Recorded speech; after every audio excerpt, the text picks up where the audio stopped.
Easy express के 99 store का एक और ब्रांच अपोजिट सीता क्लिनिक तेजस कॉम्प्लेक्स बेगम बाजार में खुल चुका है। फ्रेंचाइजी और दीगर तफसीलात के लिए स्क्रीन पर दिए गए नंबर्स पर राब्ता पैदा करें। अस्सलाम वालेकुम नाजरीन, आइए नजर डालते हैं देश और दुनिया के खबरनामे पर।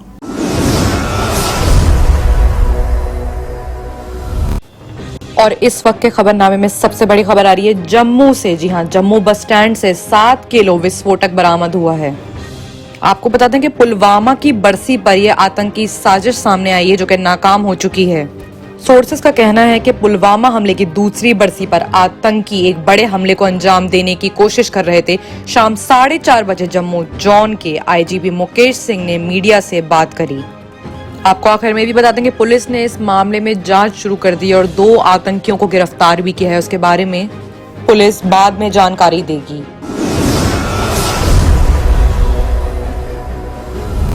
अब दूसरी बड़ी खबर की बात करते हैं जो कि असम से आ रही है। जी हां, राहुल गांधी ने जवाब दिया है अपने ऊपर हुए उस तंज का जहां पे उनको कहा गया था कि हम दो हमारे दो के बारे में उन पर तंज किया गया था। उस पर राहुल गांधी ने बोला कि सुन लो, हम दो हमारे दो, चाहे कुछ भी हो जाए, CAA नहीं होगा। आपको बता दें कि राहुल गांधी असम में आज विधानसभा चुनावों के लिए पार्टी के इलेक्शन कैंपेन की शुरुआत कर रहे हैं। राहुल गांधी ने शिवसागर जिले के शिवनगर बोर्डिंग फील्ड से पार्टी के चुनाव की तैयारी शुरू करी। उन्होंने अपने संबोधन के दौरान असम के पूर्व CM और दिवंगत कांग्रेस के नेता तरुण गोगोई की जम के तारीफ की। और यहाँ पर जो बड़ी बात आ रही है वो ये कि जनसभा को संबोधित करते हुए राहुल गांधी ने कहा कि इमिग्रेशन एक मुद्दा है, लेकिन असम के लोगों में वो क्षमता नहीं है, वो हिम्मत नहीं है कि इस मुद्दे को सुलझा सकते हैं। लेकिन आप हिंदुस्तान के गुलदस्ता के फूल हो, असम को नुकसान होगा तो देश को नुकसान होगा। राहुल गांधी ने कहा कि चाहे कुछ भी हो जाए, CAA कभी नहीं होगा। हम दो हमारे दो वाली सरकार सुन लो कि CAA कभी नहीं होगा। ये सीधा निशाना राहुल गांधी ने सरकार पर साधा है। और मजे का जुमला जो राहुल गांधी की तरफ से आ रहा है वो ये कि राहुल गांधी ने इसी बात को कुछ इस तरह से कहा कि हम दो हमारे दो, बाकी सब मर लो, हम दो हमारे दो, और हमारे दो जो असम को चला रहे हैं, असम में जाओ, आग लगाओ और कुछ भी असम में है उसे लूट लो, यहाँ नफरत फैलाने की कोशिश करेगा, यहाँ की जनता कांग्रेस मिलकर सबक सिखाएंगे।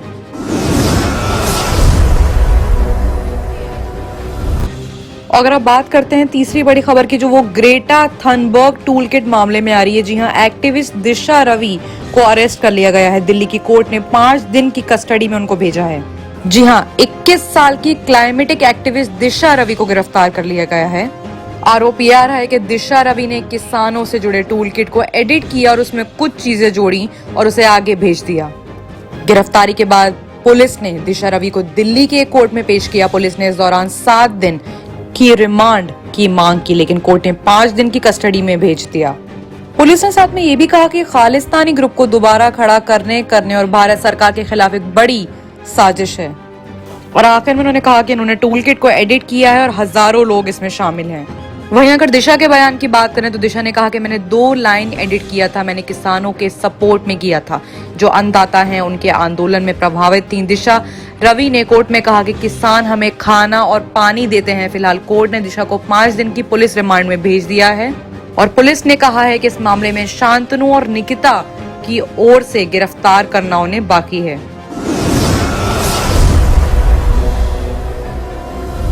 वहीं एक और बड़ी खबर आ रही है PM नरेंद्र मोदी की तरफ से। जी हां, किसान आंदोलन के बीच PM मोदी ने तमिलनाडु के किसानों की तारीफ की। बता दें कि इस तारीफ की वजह साफ आ रही है कि PM मोदी ने किसानों की रिकॉर्ड स्तर पर अन्न उत्पादन करने, जो कि वो अन्न प्रोवाइड कर रहे थे, खाना प्रोवाइड कर रहे थे, और पानी प्रोवाइड करने के इस्तेमाल को लेकर उनकी तारीफ की। PM मोदी का ये बयान तब आया जब दिल्ली में पंजाब और हरियाणा और उत्तर प्रदेश के किसान सुदूर कानूनों का प्रोटेस्ट कर रहे थे। PM ने कहा कि मैं तमिलनाडु के किसानों की रिकॉर्ड अन्न उत्पादन और जल स्रोतों के बेहतर इस्तेमाल के लिए उनकी प्रशंसा करता हूं, यानी कि तारीफ करता हूं। हम जल संरक्षण के लिए जो कुछ कर सकें हमें करना चाहिए। हर बूंद पर ज्यादा फसल का मंत्र हमेशा याद रखिए।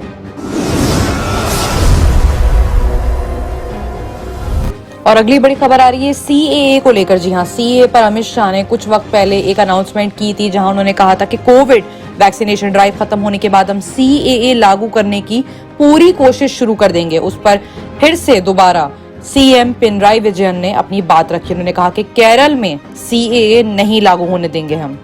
जी हाँ, ये खबर आ रही है तिरुवनंतपुरम से, जहां पर केरल के मुख्यमंत्री पिनराई विजयन ने शनिवार को एक बार फिर से नागरिकता को लेकर अपना पक्ष रखा, अपनी बात रखी। उन्होंने कहा कि पिछले दिनों केंद्रीय गृह मंत्री अमित शाह ने CAA को लेकर एक नई घोषणा करते हुए कहा था कि कोरोना वायरस का वैक्सीन खत्म होते ही हम CAA पर अपनी शुरुआत करेंगे। उस पर उन्होंने, जो कि वहां के मुख्यमंत्री, उन्होंने CAA के खिलाफ कहा कि हमने पहले ही अपना स्टैंड क्लियर कर दिया है, ये सरकार ये आपदा केरल में नहीं आने देंगे। उन्होंने कहा कि हमसे कहा गया है कि एक राज्य सरकार के तौर पर हम ये कैसे कह सकते हैं कि हम इसका पालन नहीं करेंगे। हम विरोध कर रहे हैं, हम यहाँ CAA लागू नहीं करने देंगे। और आइए बात करते हैं इंटरनेशनल खबरों की, जहां पे सबसे बड़ी खबर आ रही है कि महाभियोग के मामले में डोनाल्ड ट्रंप की बड़ी जीत हुई है। जी हां, कैपिटल हिल हिंसा के लिए जो लोगों को भड़काने का आरोप ट्रंप पर लगा था, उससे वो बाइज्जत बरी हो चुके हैं। आपको बता दें कि ये बाइज्जत बरी जो उनकी जीत हुई है वो वोटों के फैक्ट से हुई है, जहां पर 43 वोटर्स ने ट्रंप को दोषी नहीं पाया। बरी होने के तुरंत बाद डोनाल्ड ट्रंप ने अपना बयान जारी किया। उन्होंने सबसे पहले शुक्रिया अदा किया अपनी लीगल टीम का। उन्होंने कहा कि अमेरिका का कोई भी राष्ट्रपति कभी भी इस तरह से नहीं गुजरा है। साथ ही साथ ट्रंप ने यह भी कहा कि आने वाले महीनों में मेरे पास आपके साथ साझा करने के लिए बहुत कुछ है। हम अपने सभी लोगों के लिए अमेरिकी महानता हासिल करने के लिए अपनी विश्वास को जारी रखेंगे। डोनाल्ड ट्रंप ने कहा कि हमारे पास आगे बहुत काम है, जल्दी हम एक उज्जवल और असीम अमेरिकी भविष्य के लिए तैयारी शुरू करेंगे।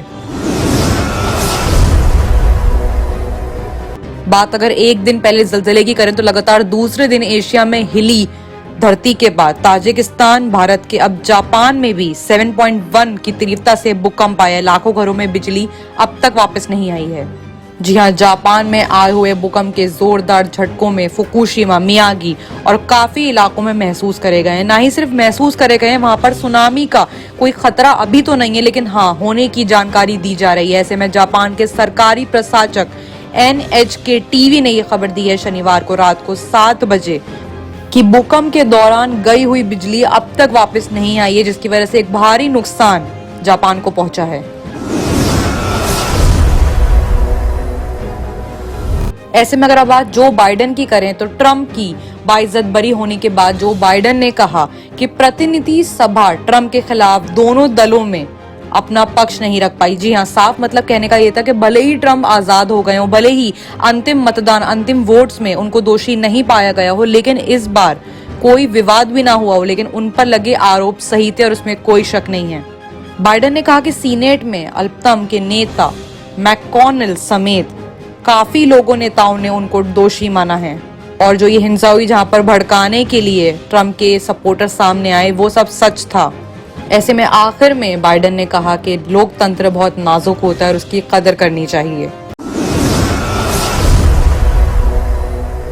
नाजरीन, इस खबरनामे के ताउन करदा इजी एक्सप्रेस 99 स्टोर, टोली चौकी, पोडियम मॉल, हैदराबाद।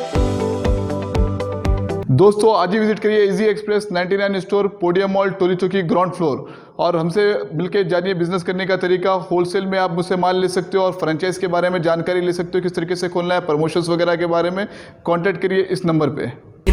चलो चले 99 इजी एक्सप्रेस 99, चलो चले 99, चलो चले 99, चलो चले 99 इजी एक्सप्रेस 99, चलो चले